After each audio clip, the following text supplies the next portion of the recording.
ಅವಳೊಂದು ಎಂತ ವಿಚಾರ ಹೋಗ್ತಾರೆ ದೇವರಿಗೆ, ಎಂತ ಹೊಚ್ಚಿದೆ ಮನೆಯವರು. ನನ್ನ ಬಾಯಿಗೆ ಬಿಡಲ್ಲ, ನೀವ್ ಯಾಕಂತೀರಿ ಹಾಕೊಳತ್ತೀರಿ? ಶಿವನಿಚ್ಛೆ ಇದ್ದಾಗ ಆಗ್ತದ.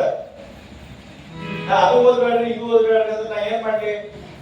ನನ್ನ ಗುರುಗಳು ಹೇಳ ಲಿಂಗಪತಿ ಶರಣ ಸತಿ ಪ್ರಾರಂಭ ಆಯ್ತು, ಅಲ್ಲಿ ವೈರಾಗಿ ಚಲೋ ತಾಯಿ ತಂದೆ ಗಾಬರ ಆದ್ರು, ಬಿದ್ದು ಹತ್ತು ಅಂತಾಯ್ತು. ಬಾಳ ಹೇಳದಲ್ಲ ಒಂದು ವಚನ ಹೇಳ್ತಾರೆ, ಅಲ್ಲಿ ಪ್ರಾರಂಭ ಆಯ್ತು.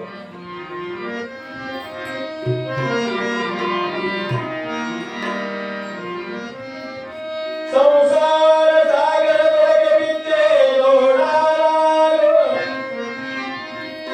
ಸಂಸಾರ ನಿಸ್ಸಾರವೆಂದು ತೋರಿದರೆ ಗುರು, ಅಂಗವಿಕಾರದ ಸಂಗವನಿಸಿ ಲಿಂಗ ಅಂಗದ ಮೇಲೆ ಸಂಗಮ ಮಾಡಿದ ಎಲ್ಲ ಗುರು,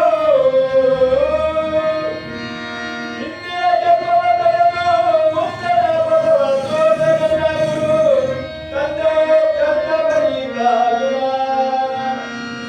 ನಿಜವನ ಉಳಿದೆನ್ನ ಗುರು, ನಿಜವನ ಇರದನ್ನ.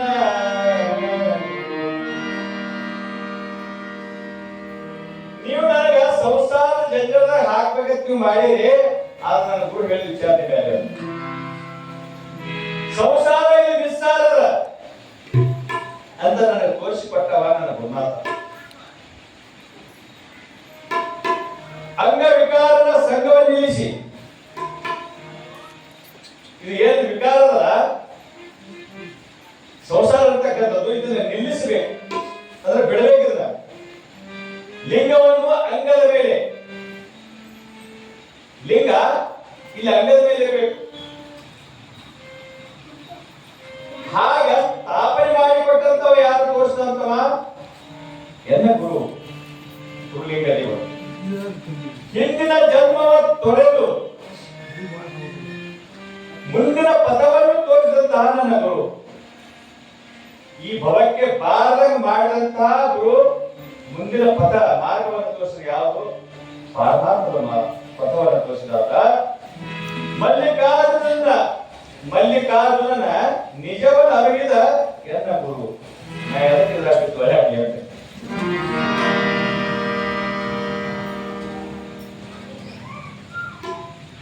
ಬಹಳ ಅಲ್ಲಿ ಅವಾಗ ಸಣ್ಣ ವಯಸ್ಸಿನಾಗೆ ವೈರಾಗಿ ಬಂದಾಗ ತಾಯಿ ಏನ್ ಮಾಡ ಕೇಳಿದ್ರೆ ಏನೂ ಇಲ್ಲ, ಜಗತ್ತಿಗೆ ಒಂದು ಏನಾದ್ರೂ ಒಂದು ಸಂದೇಶ ಕೊಟ್ಟು ನಾವು ಹೋಗ್ಬೇಕಂತ ಹೇಳಿ ಆ ತಾಯಿ ಅಲ್ಲಿ ವಚನಗಳನ್ನ ಪ್ರಾರಂಭ ಮಾಡ್ತಾರೆ.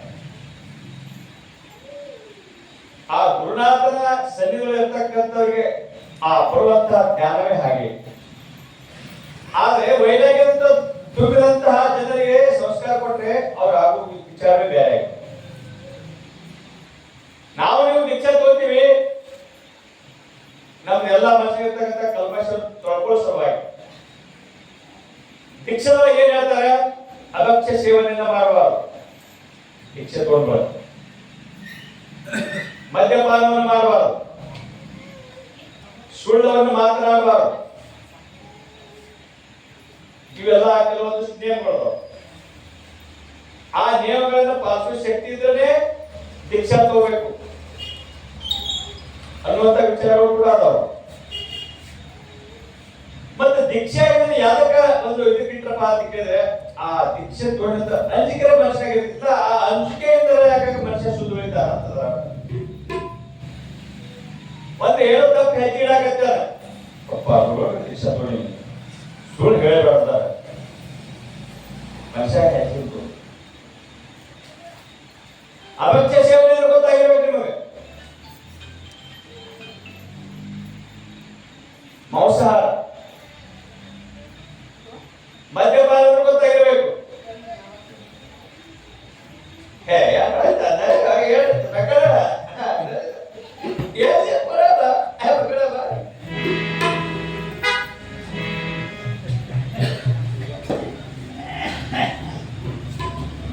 ಇದು ಇವೆಲ್ಲ ಬಿಟ್ಟಾಗ ಏನಾಗುತ್ತೆ? ಭಾಗವತೆ ನಿನ್ನ ಶರೀರಕ್ಕೆ ಬರ್ತದ, ಆ ಲಿಂಗ ಕಟ್ಟಿಕೊಂಡು ಸಾರ್ಥಕ ಆಗ್ತದ. ಅನ್ನುವಂತ ವಿಚಾರ ದೀಕ್ಷೆ ಒಳಗ. ಆದ್ರೂ ಕೂಡ ಏನೋ ಪವರ್ ಇದೇ ಬಿಟ್ಬಿಟ್ಟಿದ್ರು ಸವಯ ಸ್ವಲ್ಪ ಆ ಕಡೆ ಹೋಗಿ ಊಟ ಮಾಡಿ ಬಂದ್ರೆ ಸಮಾಧಾನ ಅಂತ ಜನ ಇರ್ತಾರೆ. ಆದ್ರೆ ಹತ್ತೋಗಿ ಕೂಡ ಶಾಸ್ತ್ರ ಅಂತ ಹೇಳ್ತದ, ಕೆವಿ ಶ್ರಾವಣ ನೀವು ಪವಿತ್ರ ಕಾಪಾಡ್ಕೊಳ್ತಾರೆ.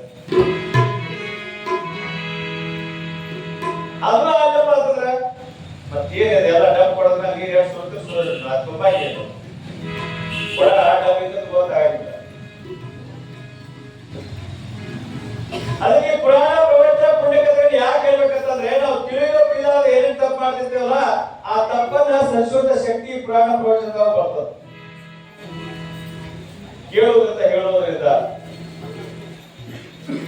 ಗುರುವಿನ ಸಾನ್ನಿಧ್ಯವಾಗಿರುವುದರಿಂದ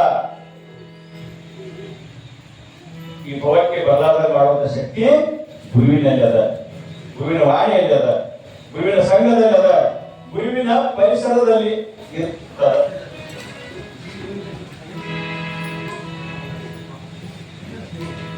ಸ್ವಾಮಿ ಸಮರ್ಥರು ಭಿಕ್ಷಾ ಬಂದಿದ್ರೆ ಹೊಂಟಿದ್ರು ಊರೊಳಗ, ಜೊತೆಯಲ್ಲಿ ಶಿಷ್ಯ ಇದ್ದ. ಭಿಕ್ಷಾಂದೇ ಇರ್ಬೇಕು ಒಬ್ಬ ಸತ್ತು ಭಿಕ್ಷಾ ಮನೆ ಮುಂದೆ ಇದ್ರು.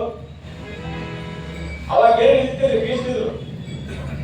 ತಾಯಿ ಒಂದು ಹುಟ್ಟಿ ಒಳಗ ಜೋಳನ ತೆಗೆದುಕೊಂಡು ಒಂದು ಕಾಲು ಮಾಡಿದ್ರು, ಒಂದು ಕಾಲು ಉದ್ದು ಮಾಡಿ ಬೀಸಾಕತ್ತಿದ್ರು. ಬೀಸುವಾಗ ಏನಾದ್ರು ಕೇಳಿದ್ರೆ